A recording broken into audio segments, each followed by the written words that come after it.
I found out my wife was cheating on me because she said she was going out with her best friend, but she was with me. I know what you must be thinking. Another cheating story just like so many others. But for me, this story is unique because it changed my life in a way I never thought possible.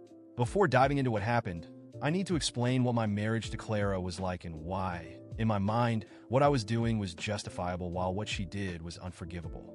Clara and I met about 10 years ago at a mutual friend's party. She was everything I could ask for. Beautiful, intelligent, and above all, independent. She wasn't the type who needed constant attention, but when we were together, it was as if the rest of the world disappeared. She had this energy that made you want to be better just to be worthy of her. In the early years, our marriage was what many would call perfect. Clara was a partner in every sense. She supported my decisions, encouraged me at work, and whenever possible, made our life lighter. But over time, things started to change. It wasn't all at once, but the spark began to fade. What had once been a marriage full of passion and partnership slowly turned into a routine devoid of excitement. I, like any man, had my needs. Clara, however, seemed less and less interested. Always busy with work, friends, or her own hobbies, I started to feel neglected. I'm not saying this justifies what I did, but I want you to understand the context. It was in that void that Amanda stepped in. Amanda, Clara's best friend, was practically part of our family. She was there at birthdays, holidays, and even on trips. She had always been close to Clara, but over time, I noticed she seemed more interested in me than she should. At first, it was just innocent jokes, longer than usual conversations, and looks that I thought might mean something more. I resisted for a while.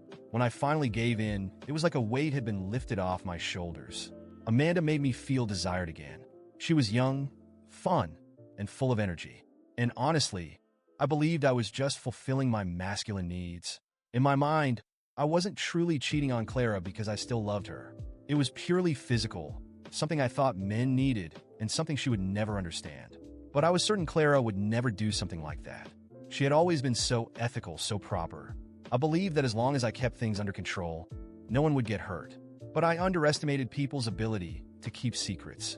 That afternoon in particular, Clara called me while she was at work. I was in a hotel with Amanda at that exact moment, enjoying our time together. When I saw Clara's name on my phone, I motioned for Amanda to stay quiet and picked up. "Hey, love," Clara said cheerfully. "I just wanted to let you know that I'm meeting up with Amanda after work today. We need to catch up on some things, you know? So don't wait for me for dinner." Amanda, who was lying next to me, nearly choked on her laugh. I covered the phone's microphone with my hand and gave her a look of disbelief and irritation. She just shrugged, clearly amused by the situation. "Sure, no problem," I replied, trying to keep my voice steady. "Enjoy your time with Amanda." "Thanks, love." "I love you," Clara said before hanging up. I stared at my phone for a moment, trying to process what had just happened. Amanda didn't seem surprised at all, which irritated me further. "Did you know she was going to use you as an excuse?" I asked, still trying to control my anger. "I had no idea," Amanda replied, but there was something in her tone that made me suspicious. "But it's funny, isn't it? You do this all the time." Clara's just learning how to play the same game. Those words hit me like a punch. I knew Amanda was right, but my pride wouldn't let me admit it. I got up and started getting dressed. I needed answers. If Clara wasn't with Amanda, then where was she? And with whom? "What are you going to do?" Amanda asked as she watched me put on my shirt. "I'm going to find out what's going on," I replied flatly. I grabbed my things and left the hotel room, ignoring Amanda's protests. In my mind, I knew Clara had crossed a line. It was one thing for me to do what I did because I was still the provider, the dedicated husband. But her? She had no right to do this to me. When I got home, my mind was racing. I needed to figure out how to confront Clara without revealing too much of what I already knew. I decided to wait for her to come back, and in the meantime, I started going through our messages and shared accounts for clues. That's when I found something that made my blood run cold. A dinner reservation in her name for that very night. And it wasn't just any restaurant. It was a place Clara knew I hated, which made it even more obvious she wasn't planning to invite me. The question now was, who was she going with? I sat there, my hands trembling and my heart pounding as I tried to process everything I had just discovered. I couldn't believe what I had seen at that restaurant.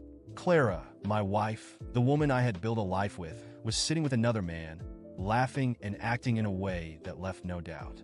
Every gesture, every look, every smile confirmed what I already feared. Driving home in silence, my mind was in turmoil. I wanted to scream, to punch something, to confront her right then and there, but I knew it wasn't the right time. I needed to keep a cool head, to be strategic. If there was one thing I had learned from my own indiscretions, it was that the truth rarely came out in chaos. I had to be patient. I had to understand everything before making a move. When I got home, the darkness and silence of the house hit me like a reminder of my loneliness. I sat on the couch, unable to move, trying to process what had just happened. I knew Clara would be home late, so I had time to think. But my mind kept returning to that image. Her, with him, laughing in a way I hadn't seen her laugh with me in years. Who was that man?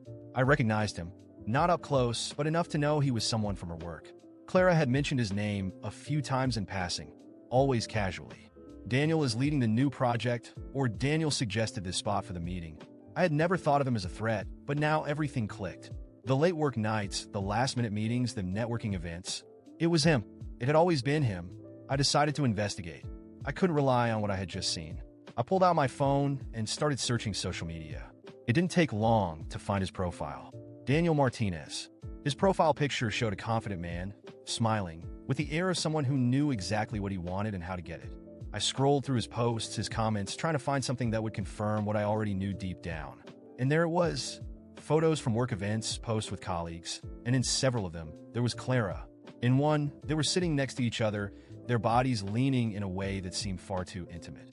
In another, they were at what appeared to be a team dinner, and Clara had that same smile I had seen at the restaurant. A smile that hadn't been for me in a long time. My chest filled with rage, but also something else, a deep sense of humiliation.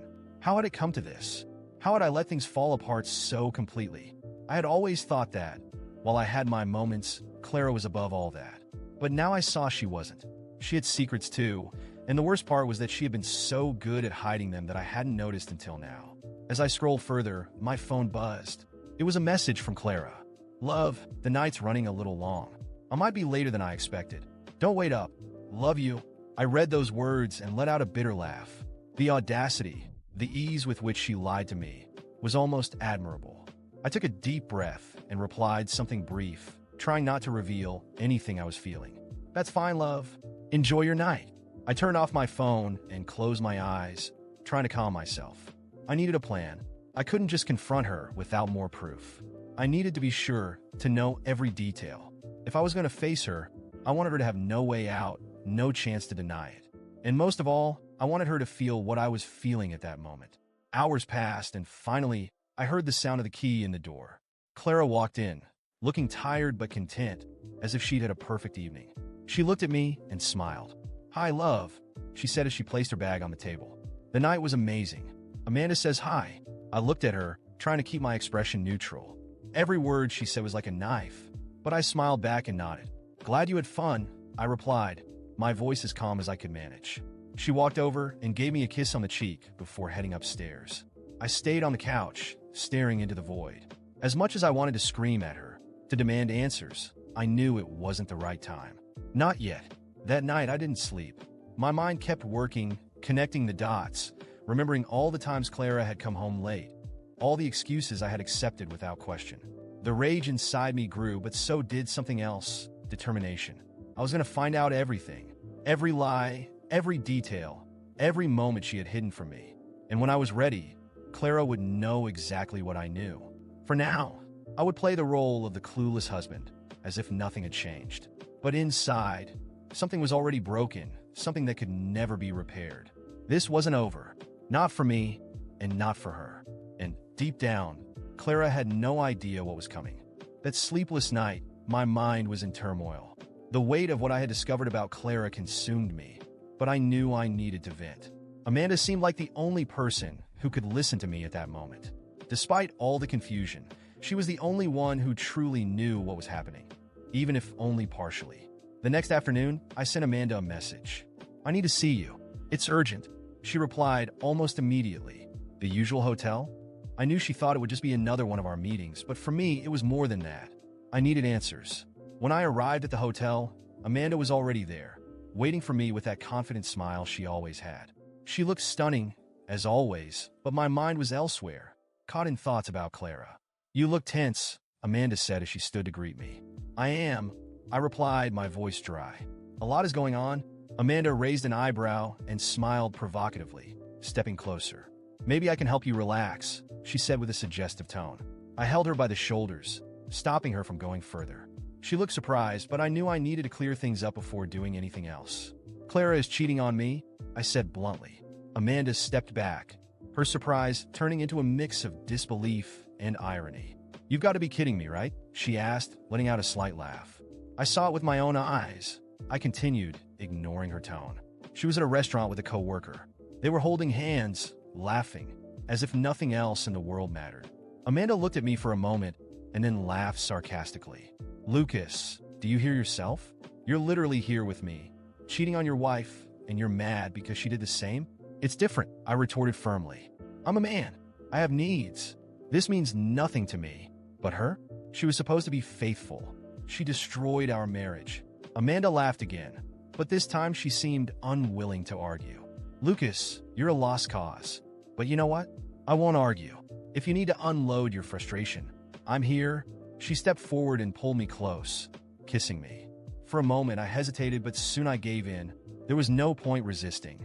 Amanda knew exactly what to say and do to make me forget, at least temporarily, what was happening. The tension of the moment quickly disappeared, and we gave into each other as we had so many times before. For a while, the world was silent, and Clara and everything she had done seemed like a distant problem. But when it was over, I knew it wasn't enough. It didn't solve anything. I needed to act. As Amanda lay back on the bed, smoking a cigarette and smiling contentedly, I got up and started getting dressed. You're still going after her, aren't you? Amanda asked, her tone a mix of curiosity and disdain. I am, I replied without hesitation. She needs to know that I know, and she needs to understand that there's no turning back. Amanda didn't respond, just shook her head as if she already expected that answer. When I left the hotel, my decision was made. The next day, I took the photos I had of Clara and Daniel at the restaurant and went to her office. I wasn't nervous anymore. I was determined. Clara needed to feel the humiliation I had felt. I arrived at the building around noon. I passed through reception without difficulty and went up to her floor. When I entered, she was in a meeting with a few people. I knocked hard on the door, interrupting the conversation. All eyes turned to me, including hers. Lucas, what are you doing here? She asked, surprised and clearly uncomfortable. We need to talk. Now, I said firmly. She hesitated but stood up, probably realizing I wouldn't leave without speaking to her. She followed me to a more secluded corner, away from the curious eyes. What's going on? She asked, trying to stay calm. Without saying anything, I took the photos out of the folder and placed them on the table between us. She looked at them, and I saw her expression change. First came surprise, then guilt. Do you want to explain this to me? I asked, my voice low but full of anger. Lucas, I can explain. I don't want explanations. I cut her off. You destroyed our marriage, Clara. Lies, betrayals. And for what? I gave you everything. Everything. She tried to speak, but I didn't let her. I respected you, Clara. And this is how you repay me? With Daniel? A coworker? You two laughing at me while I was at home. Working to maintain this pathetic life you clearly don't value. I continued, my voice filled with anger and resentment. While I was working hard, while I was doing everything for us, you were laughing with him, lying to me, destroying everything we built together. Clara was visibly shaken. Her hands trembled as she looked at the photos I had placed on the table. Her eyes filled with tears, but she said nothing. There were no excuses, no attempts to deny it.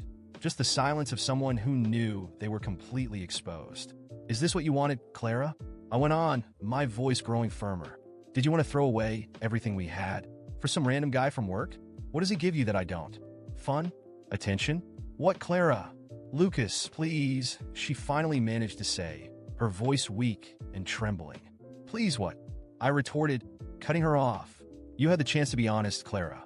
You could have talked to me, told me something was wrong. But no, you chose this. You chose to lie, to cheat, to destroy. Clara started crying, covering her face with her hands. The sound of her sobs seemed to echo in the isolated corner of the office, but I felt no empathy. I was consumed by a mix of anger and satisfaction at seeing her finally face the consequences of her actions. I don't want to hear excuses, Clara, I continued, my voice now colder. I've already made my decision. I'm filing for divorce. And I hope you and your Daniel are very happy together because you've ruined everything we had. She tried to say something, but her words were barely audible between her sobs. I didn't wait to listen. I grabbed my things and walked out, leaving her there, broken and alone. As I passed through the common area of the office, Clara's colleagues looked on curiously, probably trying to figure out what was happening. I didn't care. Clara deserved every bit of that humiliation.